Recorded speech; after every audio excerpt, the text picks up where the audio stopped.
And unfortunately, this is how men have, or women have, you know, well, I should say, this is how we get into bad situations, is because, and it's hard because it's like you want to blame them, but also it's like, I don't even think they understand that, or care. They don't care that they're hurting men. They don't care that by using sex as a lure, they're actually sabotaging relationships. They're actually sabotaging society, and they don't realize it. But men need to realize it.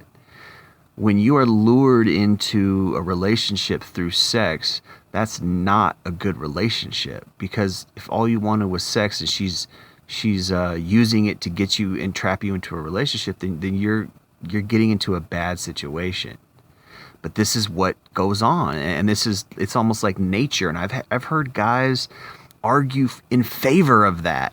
Oh, she should choose a guy who makes a lot of money. That's nature. She should choose a guy who can provide for her. That's nature. She should choose it's just like, what the fuck are you talking about? Nature. We're talking about love. The whole basis of a relationship is love, not nature.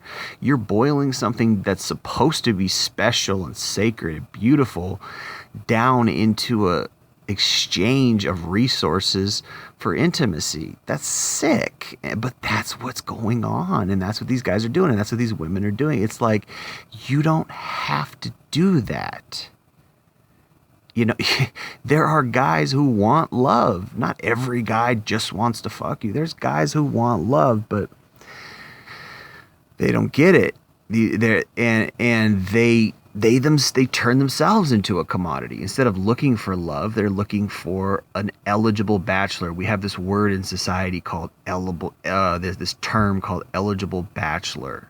What is an eligible bachelor? He's a man who's successful, basically, right? A good-looking guy who's successful. And then we have these shows like the most eligible bachelor. This term, like, who's the most eligible bachelor in Hollywood? What they're really trying to say is, who is the hottest guy with the most money that's single, right? Because this is it checks off the boxes. What does hypergamy want?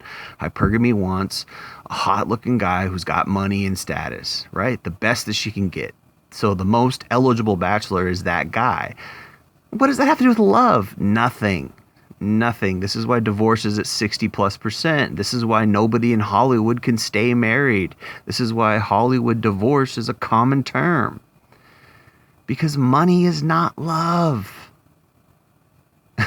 Because if you marry somebody because they're a good resource earner, you are getting into a relationship for the wrong reasons. You're fooling yourself.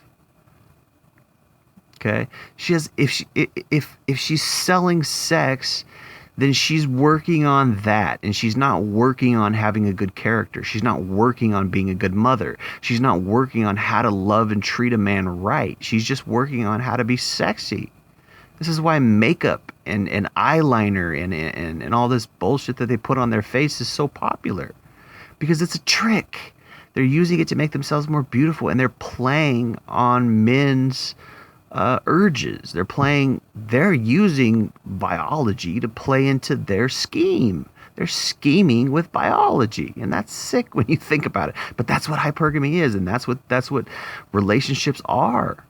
Most of them, where you want to you want a place to live, and you want a guy, and instead of using equality in the right way, as in, oh, I'm going to go work for it myself so I can pay for my own place. Right? You're going to whore yourself out in the sense that you're putting on all this makeup, you're trying to get dates, you're going out on dates, and you're finding the guy who is paying the most money for you, and the guy who has a house, the guy who's paying a mortgage, the guy who's got a car, the guy who's got his shit together. Well, that's what a quote-unquote real man is.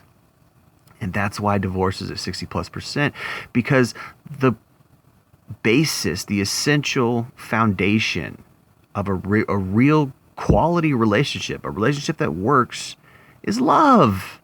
You have to love the person, but how can you love a person if he's just the best guy you could get? You see, it doesn't work. How could you love a person if you're, first of all, you're riding the cock carousel, so you're giving away your intimacy for free to guys who are in shape or guys who are bad boys, guys who cite you, et cetera, just because you're a slut. You're giving that away for free. So essentially you're damaging yourself. And by the time you get to him, you're used goods. Probably have a kid or two from maybe 2 different men. I've seen it all. Okay.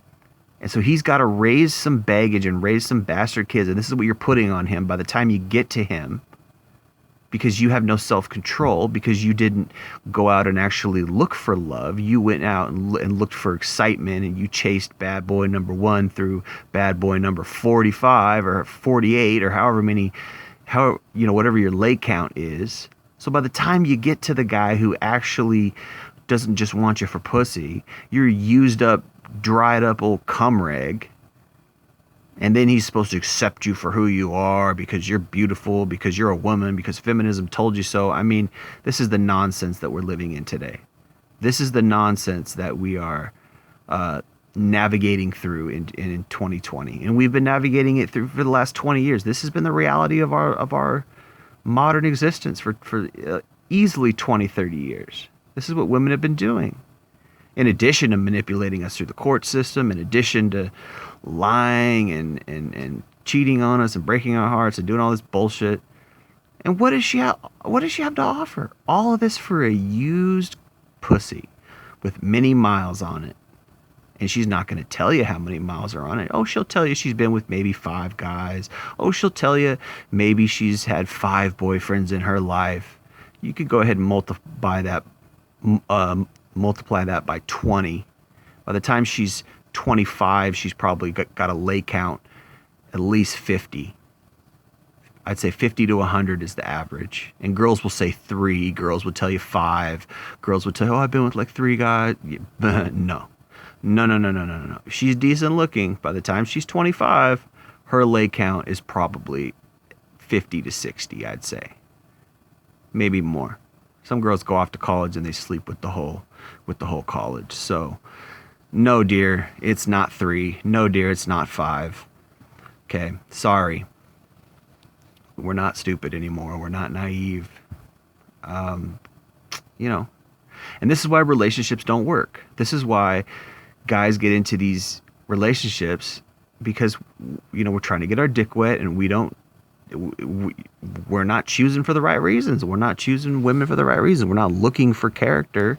We're just like, oh, this girl's, she's going to sleep with us. She agreed to sleep with us. Wow, that's great. I think I love her. I think it's just like, because that's what happens when you corner the sexual market. When you hold power and you control the sexual market, then when a girl says yes, by the time you talk to 100 girls and finally one says yes, she must be the one, right? It's nonsense. No, you have to have some standards, but how could you have some standards if you're so thirsty that you fall in love with the first girl that says yes to have sex with you? That's the environment we're living in today.